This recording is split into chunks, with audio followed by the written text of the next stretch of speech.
Sir,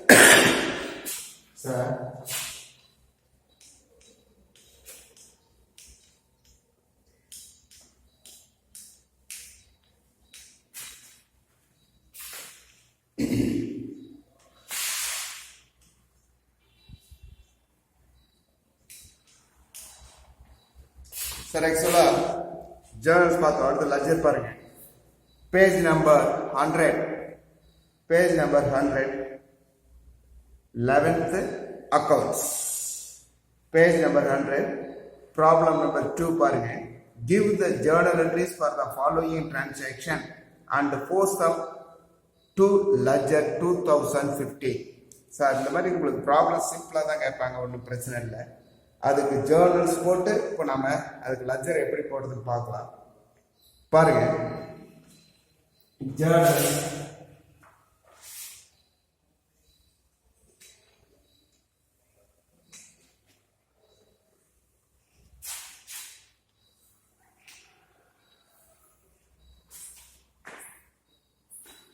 பாருங்க give the page number 100 problem number 2 பாருங்க give the journal entries for the following transaction and post them to ledger 2015 so date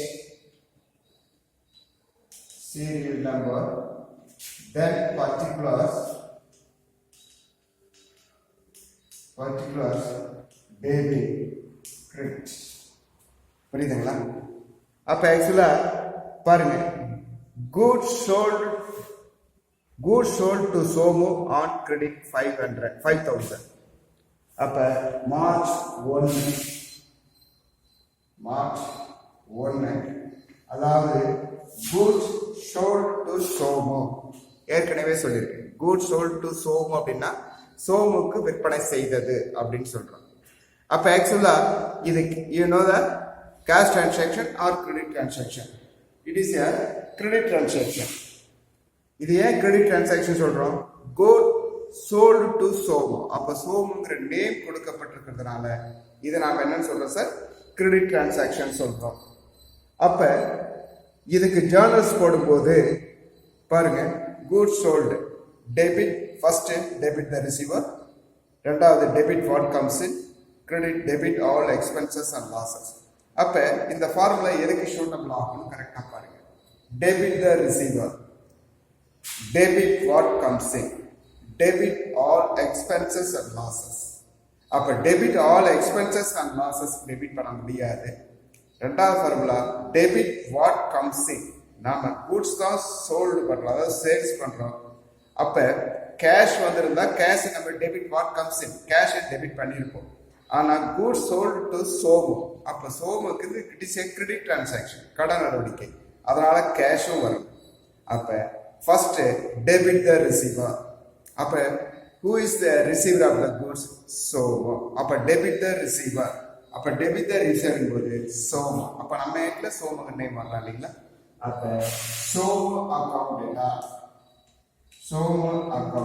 data to sold sales வந்தாலே கண்டுபிடித்து formula பார்க்க வேண்டிய அவசியம் இல்லை sales account எப்பயுமே credit தான் பர்ச்சேஸ் எப்பயுமே டெபிட் ஆகும் கிரெடிட் ஆகாது அதே மாதிரி சேல்ஸ்ங்கிறது ஒன்லி கிரெடிட் ஆகும் அப்ப டு சேல்ஸ் அக்கௌண்ட் அப்ப எவ்வளவு சார் goods sold to அப்ப 5000 அப்ப 5000 அப்ப goods narration goods sold to Somu அவ்வளவுதான் சார் புரியுதுங்களா அதுக்கு அடுத்தது 7th ஒன் பாருங்க 7th one purchase furniture purchase for cash 300 ஃபர்னிச்சர்னா நம்ம டேபிள் சேர் ஃபர்னிச்சர்னா மனைத்துணை பொருள் தமிழ்ல சொல்லுவோம் அப்ப இது ஃபர்னிச்சர் பர்ச்சேஸ் ஃபார் கேஷ் 300 அப்ப ஃபர்னிச்சர் பர்ச்சேஸ் பண்றோம் அப்ப 300 இருக்கு அப்ப சார் ஃபர்ஸ்ட் ஒரு 3 ப்ராப்ளம் வரும்போது இந்த ஃபார்முலாவை பார்த்து போடுங்க அப்புறம் ஆட்டோமேட்டிக்கா உங்களுக்கு மெமரி ஆகும் புரியுதுங்களா அப்ப debit the receiver debit what comes in first debit மட்டும் பாரு 3 ஃபார்முலாவிலேயே டெபிட் மட்டும் பாரு அப்ப டெபிட் போட்டு முடிச்சிட்டீங்கன்னா அடுத்த 3 ஃபார்முலாவிலேயே கிரெடிட்ல பார்க்கலாம் புரியுதுங்களா? இப்போ ஃபர்னிச்சர் பர்ச்சேஸ் ஃபார் கேஷ், புரியுதுங்களா? அப்ப ஃபர்ஸ்ட் டெபிட் வாட் கம்ஸ் இன், ரெண்டாவது சாரி டெபிட் த ரிசீவர், ரெண்டாவது டெபிட் வாட் கம்ஸ் இன், மூணு debit all expenses and losses. அப்ப இந்த ஃபார்முலாவை டெபிட் த ரிசீவர், புரியுதுங்களா? அப்ப furniture purchase for cash, furniture நம்ம காசு கொடுத்து ஃபர்னிச்சர் வாங்குறோம்.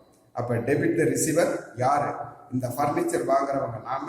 நம்ம ஏட்ல நம்ம பேர் இடம்பெறக்கூடாது. First you remember it sir, நம்ம ஏட்ல இதெல்லாம் ரூல், புரியுதுங்களா? அதாவது எந்தையுமே ரிசீவ் த குட்ஸ் அப்படின்னு சொல்லும்போது நம்ம ஏட்ல நம்ம பேர் இடம்பெற கூடாது. அப்ப ஆக்சுவலா debit the receiver, you don't debit the receiver, புரியுதுங்களா? அடுத்தது டெபிட் வாட் கம்ஸ் இன். அப்ப டெபிட் வாட் கம்ஸ் இன், கேஷை கொடுத்து pay the cash to purchase the furniture. அப்ப debit what comes in furniture. அப்ப ஃபர்னிச்சர் அக்கௌண்ட் டேட்டா, புரியுதுங்களா? அப்ப furniture நம்ம வந்துட்டீங்களா? அப்ப furniture account data to what goes out, cash. அப்ப கேஷ் அக்கௌண்ட். அப்ப எவ்வளவு சார்? 300. அப்ப 300 புரியுதா? அப்ப ஃபர்னிச்சர் பர்ச்சேஸ் ஃபார் கேஷ். அப்ப ஃபர்னிச்சர் பர்ச்சேஸ் ஃபார் கேஷ். அப்ப எவ்வளவு சார்? நரேஷன். அதுக்கு அடுத்தது இன்ட்ரெஸ்ட் ரிசீவ் 50. அப்ப இன்ட்ரெஸ்ட் ரிசீவ். அப்ப இன்ட்ரெஸ்ட் ரிசீவ், அப்ப டெபிட் த ரிசீவர். அப்ப இன்ட்ரெஸ்ட் நாம தான் ரிசீவ் பண்றோம். ஆமா, நம்ம நம்ம பேர் இடம்பெறக்கூடாது. அப்ப ரெண்டாவது debit what comes in, debit பண்ணலாம் இல்லைங்களா? அதாவது டெபிட் வாட் கம்ஸ் இன். அப்ப கேஷ் சார், இன்ட்ரெஸ்ட் எந்த மாதிரி வருது நமக்கு? கேஷா. அப்ப debit what comes in, cash account. அப்ப cash account, cash account data to எதை நம்ம கிரெடிட் பண்ணலாம்? அப்ப கிரெடிட் த கிவர், புரியுதுங்களா? அப்ப ரிசீவ் பண்றோம். யாரும் கிரெடிட் த கிவர் இல்லை, அப்ப கிரெடிட் பண்ண முடியாது. அடுத்தது credit what goes out, interest தான் ரிசீவ் பண்ணுறோம், எதுவுமே வெளியில போகல, கிரெடிட் பண்ண முடியாது. அப்ப debit all incomes and gains இல்லைங்களா? அப்ப debit all incomes and gains வைக்கலாம் இல்லை? அப்ப இன்ட்ரெஸ்ட்ங்கிறது நம்ம ரிசீவ் பண்றதுனால இட் இஸ் எ கெயின், புரியுதுங்களா?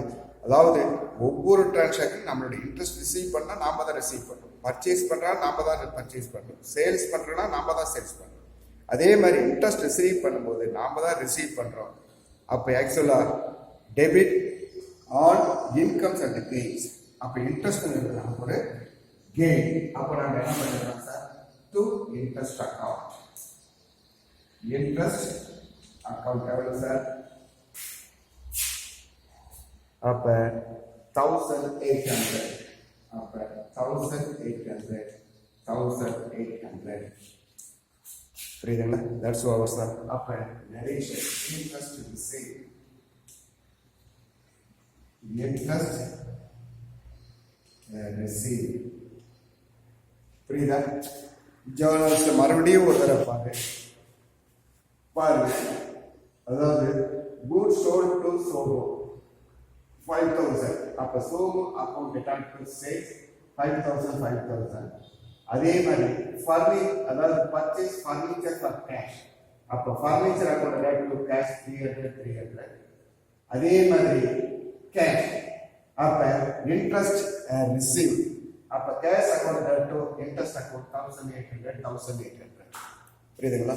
முன்னெல்லாம் இந்த ஓல்டு சிலபஸ்ல உங்களுக்கு நிறைய ஒரு மாசத்துக்குரிய 15-16 டிரான்சாக்ஷன் கொடுத்துருவான். அதுக்கு ஜேர்னல்ஸ் போட்டு லெக்சர் போடணும் சார்.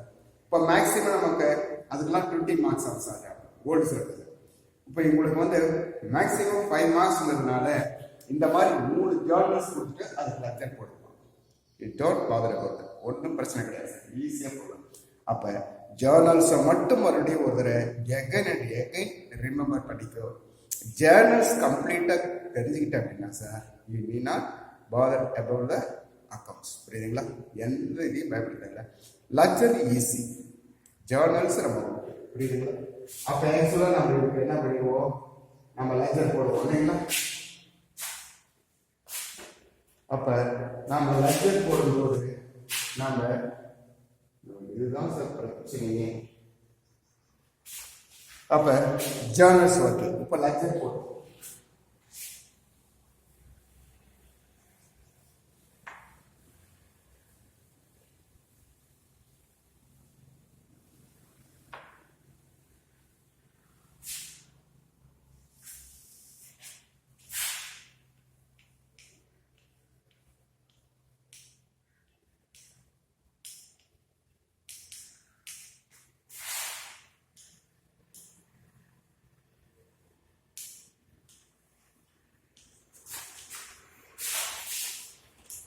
பாருங்க, நமக்கு வந்து இதே நம்ம வந்து ஜேர்னல்ஸ் தான் நம்ம சிங்கிள் சைடு யூஸ் பண்ண போகுது சார்.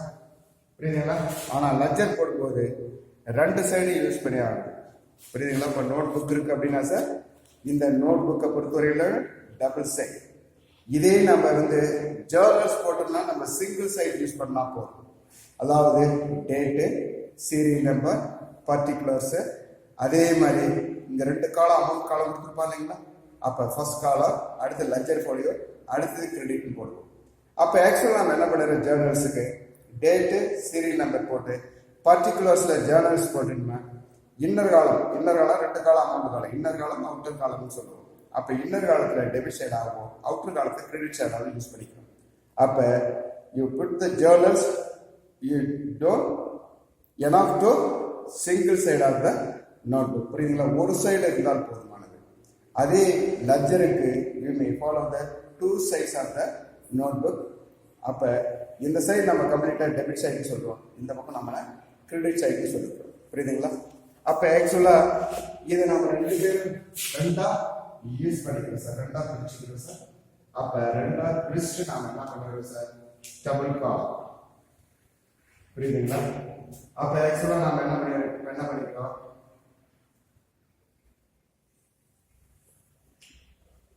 அதாவது டேட்டு, சீரியல் நம்பர், தென் பர்டிகுலர்ஸ். அதாவது அமௌண்ட், லெட்ஜருக்கு பொறுத்தவரை அமௌண்ட். இதே ஜேர்னல்ஸ் என்ன பண்ணிடுவோம், இன்னர் காலத்தை டெபிட் சைடு, இந்த காலத்தை கிரெடிட் யூஸ் பண்ணுவோம். ஆனால் லெட்ஜர்ல பொறுத்தவரை ரெண்டுமே அமௌண்ட். அதே மாதிரி அடுத்த சைடு பாருங்க, date, serial number, particulars, then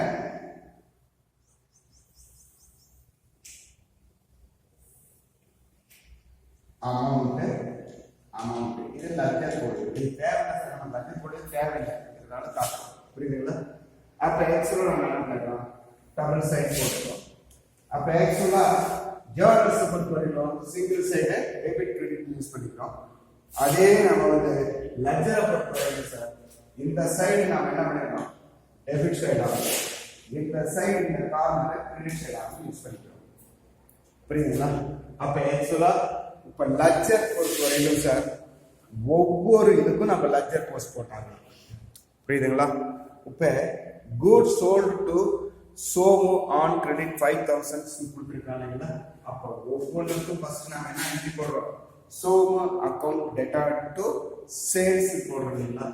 அப்ப சோமுக்கு பாருங்க, அதே மாதிரி டேட்டு, இந்த இடத்துல சீரியல் நம்பர், தென் பர்டிகுலர்ஸ். அப்ப இந்த 2 சைடு வர்ற மாதிரி நம்ம என்ன பண்ணிடுறோம்னா சோமு அக்கௌண்ட் லெட்ஜர். புரியுதுங்களா? அதுக்கு அடுத்தது நீ வந்து எந்த காலத்தை ஓபன் பண்ணீங்கன்னாலும் சார் ஒவ்வொன்றுக்கும் லெட்ஜர் ஒரு 3 லைன் 4 லைன் விட்டு என்ன பண்ணிடுற, லெட்ஜர் ஓபன் பண்ணிக்கலாம். அட் டைப்ல ஓபன் பண்ணிக்கலாம். சும்மா 4 லைன் 5 லைன் எடுத்தா போதும். அடுத்தது சேல்ஸ், சோமு ஓபன் பண்ணிட்டோம். அடுத்தது சேல்ஸ், கிரெடிட் சைடுல சேல்ஸ் இருக்குங்களா? அப்ப சேல்ஸுக்கு நாம என்ன பண்ணுவோம், ஒரு லெட்ஜர் ஓபன் பண்ணுவோம். அப்ப சேல்ஸ் அக்கௌண்ட். புரியுதுங்களா? அதுக்கு அடுத்து பாருங்க, ஃபர்னிச்சர் பர்ச்சேஸ் ஃபார் கேஷ். அப்ப furniture account dated to cash. அப்ப நாம என்ன பண்ணுவோம் சார்? அப்ப ஃபர்னிச்சருக்கும் ஓபன் பண்றோம். Furniture account. அடுத்து நாம என்ன பண்ணுவோம்? கேஷ். இல்லைங்களா? அப்ப கேஷுக்கும் ஓபன் பண்றோம். அப்ப கேஷ் அக்கௌண்ட். புரியுதுங்களா? அதுக்கு அடுத்தது இன்ட்ரெஸ்ட் ரிசீவ். இதுதான் நமக்கு போர்டு பத்தாது சார். அதுதான் நமக்கு பெரிய பிரச்சனை என்னன்னா போர்டு பத்தாதனால. அப்ப நம்ம என்ன பண்ணிடுறோம் சார்? கேஷ் ஓபன் பண்ணிட்டோம். இந்த இடத்துல சோ கொஞ்சம் சின்னதா ஓபன் பண்ணிட்டோம்.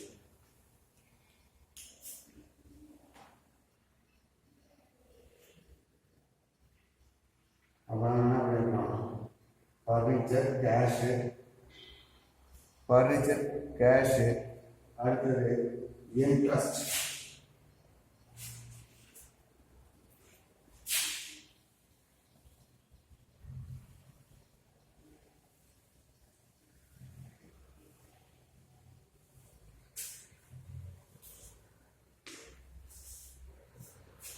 போர்டு தான் நமக்கு பத்தாவது சார். இதுதான் பிரச்சனை. அப்ப இந்த இடத்துல சோமா அக்கௌண்ட்,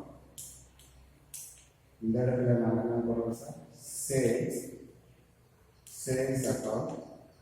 அதுக்கு அடுத்தது sales furniture purchase for cash. அப்போ ஃபர்னிச்சர் அக்கௌண்ட்,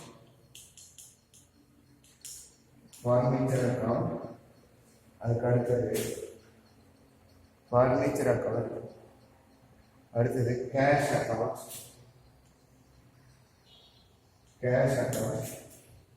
அதுக்கு அடுத்தது இன்ட்ரெஸ்ட் அக்கௌண்ட். அப்ப இன்ட்ரெஸ்ட் அக்கௌண்ட். புரியுதுங்களா? அப்ப இதுல பாருங்க, குட் சோல்ட் டு சோம். அப்ப Somu account dated to sales. அப்ப சோமுக்கும் ஓபன் பண்றோம், சேல்ஸுக்கும் ஓபன் பண்ணிருக்கோம். அடுத்து ஃபர்னிச்சர் பர்ச்சேஸ் ஃபார் கேஷ். அப்போ ஃபர்னிச்சருக்கும் ஓபன் பண்ணிட்டோம், கேஷுக்கும் ஓபன் பண்ணிட்டோம். அடுத்தது இன்ட்ரெஸ்ட் ரிசீவ். அப்ப அதாவது கேஷ் அக்கௌண்ட் இன்ட்ரெஸ்ட் அக்கௌண்ட். அப்ப கேஷ் அக்கௌண்ட்டுக்கு ஓபன் பண்ண வேண்டிய அவசியம் இல்லை, ஏற்கனவே கேஷ் அக்கௌண்ட்டுக்கு ஓபன் பண்ணிட்டோம். அப்ப ஃபர்னிச்சர் அதாவது இன்ட்ரெஸ்ட் அக்கௌண்ட்டுக்கு ஓபன் பண்ணிட்டோம். புரியுதுங்களா? மறுபடியும் ஒரு கரெக்டா போகும். ஓடு பெருசா தான் இதுதான் பிரச்சனையே. அதாவது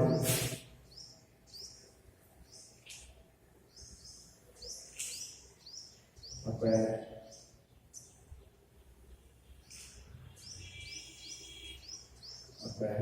இந்த இடத்துல நம்ம என்ன பண்ணிக்கலாம்? அதாவது சோமு அக்கௌண்ட். அடுத்தது சேல்ஸ் அக்கௌண்ட். அடுத்தது ஃபர்னிச்சர் அக்கௌண்ட்.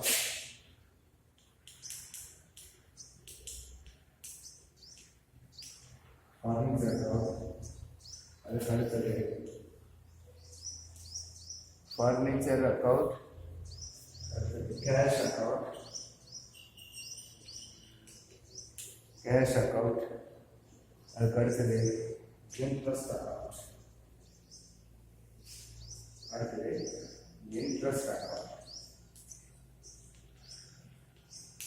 அதுக்கு அடுத்தது கேஷ் ஓபன் பண்ணி ஏற்கனவே கேஷுக்கு நம்ம ஓபன் பண்ணி. புரியுதுங்களா? அப்ப நம்ம என்ன பண்ணிடுறோம் சார்? அப்ப டெபிட்டர்னாலும் சரி, if you occur in the debit or credit, you must prepare the ledger account to all assets, all persons and all incomes and revenues. எல்லா இதுக்கும் you will start the ledger account. அப்ப ஆக்சுவலா debit or credit, டெபிட்க்கு open பண்ணியாகணும், கிரெடிட்க்கு open பண்ணியாகணும். அப்ப இதுல ஃபர்ஸ்ட் டிரான்சாக்ஷன் அதாவது sold goods to Somo on credit. அப்ப சோமுக்கு விற்பனை பண்றது credit, not received cash from the Somu.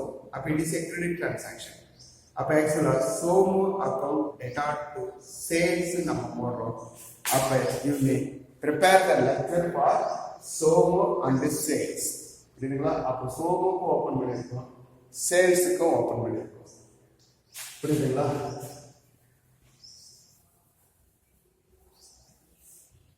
அப்ப சோமுக்கும் ஓபன் பண்ணிருக்கோம், தென் சேல்ஸுக்கும் ஓபன் பண்ணிருக்கோம். பெருசா அப்ப சேல்ஸுக்கு ஓபன் பண்ணிருக்கோம். அடுத்து ரெண்டு பாருங்க, ஃபர்னிச்சர் பர்ச்சேஸ் ஃபார் கேஷ். அப்ப furniture account debit to cash. அப்ப ஃபர்னிச்சருக்கும் ஓபன் பண்ணிருக்கோம், கேஷுக்கும் ஓபன் பண்ணிட்டோம். புரியுதுங்களா? அடுத்தது இன்ட்ரெஸ்ட் ரிசீவ். அப்ப cash account debit to interest account. அப்ப கேஷுக்கு நம்ம மறுபடியும் ஓபன் பண்ண வேண்டிய அவசியம் இல்லை, ஏற்கனவே கேஷுக்கு ஓபன் பண்ணிருக்கோம், அதனால ஓபன் பண்ண வேண்டிய அவசியம் இல்லை. ஓபன் பண்ணாம இருந்தா ஓபன் பண்றோம், இது ஓபன் பண்ணதுனால ஓபன் பண்ண தேவையில்லை. அப்ப இன்ட்ரெஸ்ட்டுக்கு ஓபன் பண்ணிட்டோம், தட்ஸ் ஓவர். அப்ப நீ எப்பயுமே நீ என்ன பண்ணிடுற சார், லெட்ஜர் ஓபன் பண்ணும்போது கரெக்டா ஞாபகம் வச்சுக்கோ, ரெண்டு சைடும் போட்டுக்கிற சார். ரெண்டு சைடு, இந்த சைடு பூரா டெபிட் சைடு, இந்த சைடு பூரா கிரெடிட் சைடு போட்டுக்கிறேன். புரியுதுங்களா?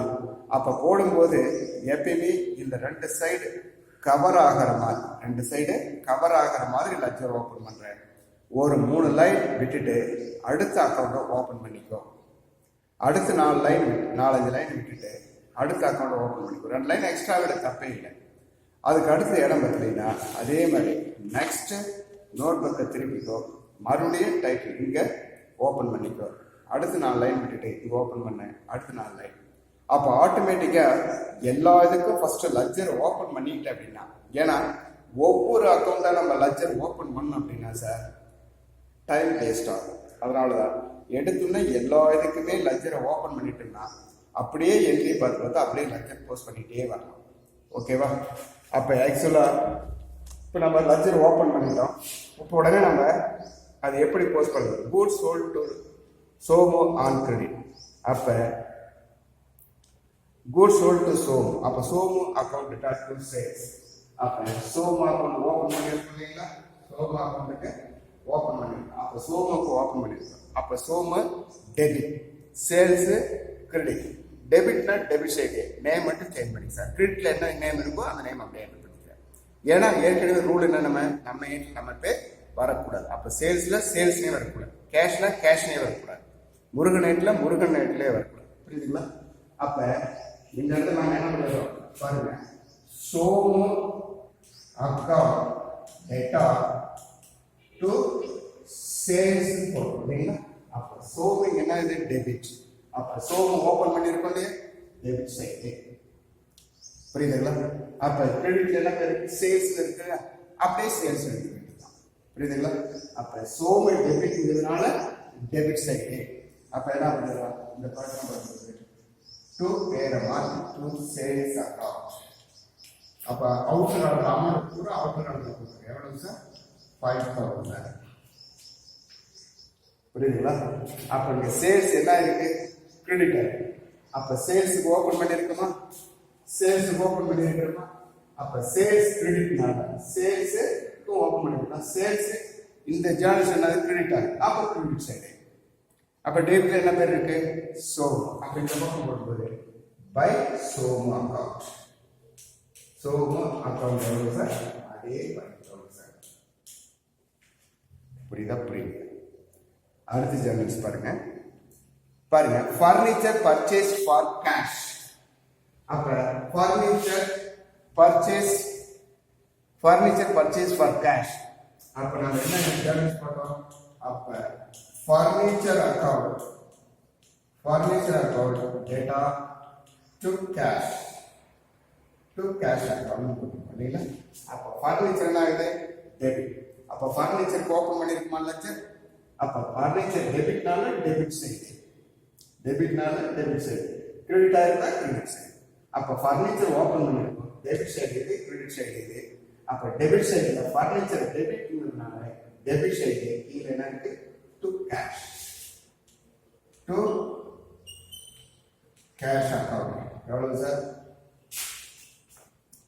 டு கேஷ் எவ்வளவு 300